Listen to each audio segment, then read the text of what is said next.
Foi. Motivation. Surpassement. Fortifiez votre intérieur avec le moment de foi. Ouvrez votre Bible dans le premier livre de la Bible, Genèse, chapitre 17, s'il vous plaît. Genèse, chapitre 17. La Bible, elle témoigne le suivant, chapitre 17, au verset 1 de Genèse. En espérant que tout le monde ait pu ouvrir leur Bible, chapitre 17, verset 1, dit comme ça. Lorsque Abraham, faites attention à la maison, Église, ici également, mais à la maison, soyez attentifs. Lorsque Abraham fut âgé de 99 ans,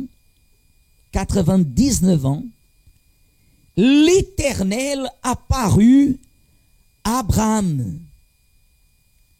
Ça veut dire que ça faisait déjà 24 ans qu'Abraham, il suivait la parole de Dieu d'une façon qui l'avait honoré, qui lui avait fait conquérir. Abraham a eu la renommée, la reconnaissance.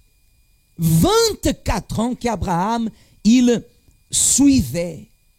Rappelez-vous, 24 ans en arrière, Dieu avait fait une promesse à Abraham qui a déclenché sa foi. 24 ans. 24 ans après,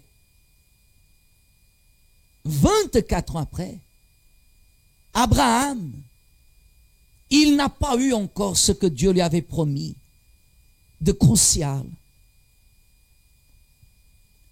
Église, comme j'aimerais regarder vos yeux pour vous donner la conscience. La personne aujourd'hui, 2 ans à l'église, 3 ans à l'église, elle pense qu'elle connaît déjà la Bible de Genèse, Apocalypse. Et face à une situation qu'elle n'arrive pas à avancer, elle baisse déjà les bras. Elle baisse les bras. Elle recule.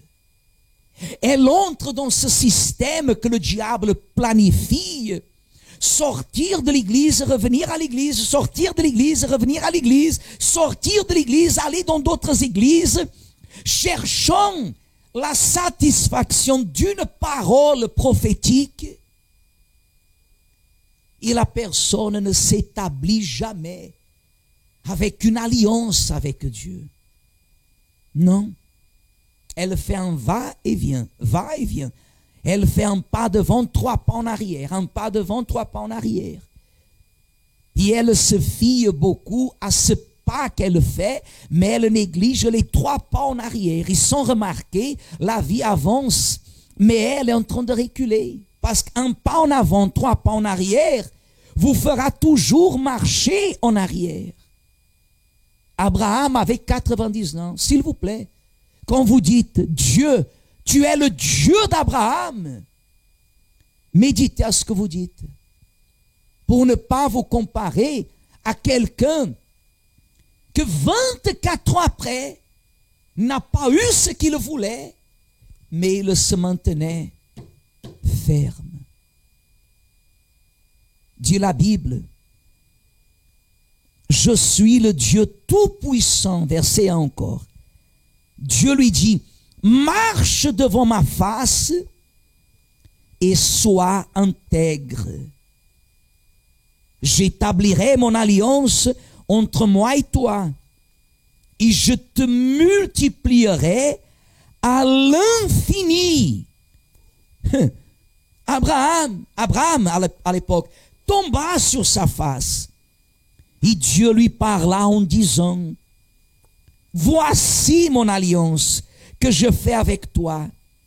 Tu deviendras père d'une multitude de nations.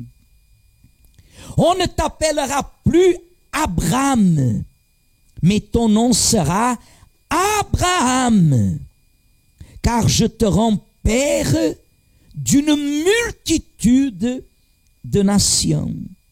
Je te rendrai fécond à l'infini, et je ferai de toi des nations, et des rois sortiront de toi. J'établirai mon alliance entre toi et entre moi et toi, et tes descendants après toi, selon leur génération, de points. Il dit, ce sera une alliance perpétuelle en vertu de laquelle je serai ton Dieu et celui de ta postérité après toi.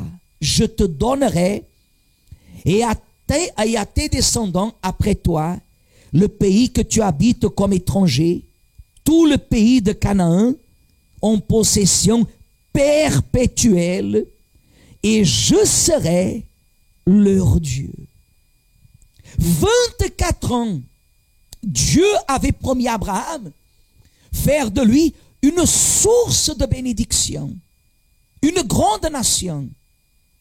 Abraham, jusqu'à maintenant, 99 ans, il était déjà une source de bénédiction. Où qu'il allait, la gloire de Dieu resplendissait. Mais une chose Abraham voulait, une seule, un enfant. Vous voyez que ce que Dieu le promet, c'est quelque chose qui justifiait, qui était justifié par un dévouement, par un acte de sacrifice obéissant. Abraham, il n'a pas seulement sacrifié, il a établi sa vie dans le sacrifice. Dit la Bible, verset 15, chapitre 17, verset 15, dit comme ça.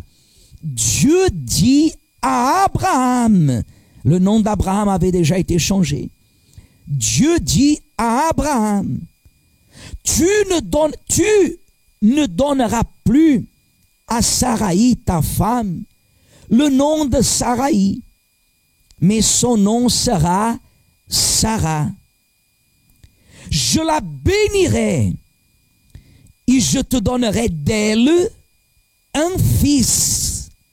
Je la bénirai et elle deviendra des nations.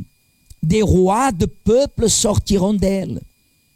Abraham tomba sur sa face.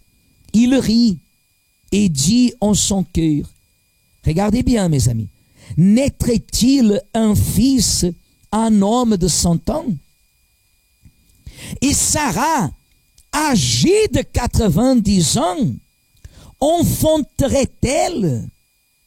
Et Abraham dit à Dieu, oh, qu'Ismaël vive devant ta face. Dieu dit, certainement Sarah, ta femme, t'enfantera un fils, et tu l'appelleras du nom d'Isaac. J'établirai mon alliance avec lui comme une alliance perpétuelle pour sa postérité après lui. À l'égard d'Ismaël, je t'ai exaucé. Voici, je le bénirai et je le rendrai fécond. Et je le multiplierai à l'infini. Il engendra 12 princes, et je ferai de lui une grande nation. Verset 21. J'établirai mon alliance avec Isaac, que Sarah t'enfantera à cette époque-ci de l'année prochaine. Et lorsqu'il eut achevé de lui parler, Dieu s'éleva au-dessus d'Abraham. Vous voyez que Dieu, il a béni Abraham au point que, à 100 ans, Abraham, il était tellement comblé qu'il aurait pu pencher vers la pensée de se dire, Dieu m'a tout donné, et maintenant 100 ans, est-ce que j'aurai vraiment, est-ce que ça vaut la peine, est-ce que j'aurai encore un fils, mon épouse, 90 ans, et moi 100 ans. Et Dieu lui a laissé bien enregistrer que Sarah allait lui donner un enfant. Pourquoi? Parce que Sarah, Le problème, ce n'était pas qu'elle avait 90 ans. Le problème, c'est qu'elle était stérile. Une femme peut dire comme ça, j'ai enfanté, j'ai accouché à 60, à 70 ans. Mais une femme stérile, accouchée à 90 ans. Et Dieu a laissé clair, c'est en lui. Je bénirai Ismaël, mais en Isaac, j'établirai mon alliance. Et c'est là que vous comprenez que quelque temps plus tard, Dieu apparaît à Abraham. Il demande à Abraham celui en qui il avait établi l'alliance. Il a établi l'alliance en Isaac et Dieu redemande Isaac. Isaac est allé au meilleur Abraham, il est allé au Morija pour sacrifier Isaac.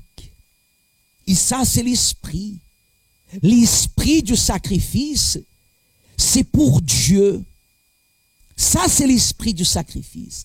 On n'est pas là pour convaincre. Le témoignage, dans tous les témoignages, ce qui nous plaît, ce que nous valorisons, c'est ce qu'il y a dans leur âme.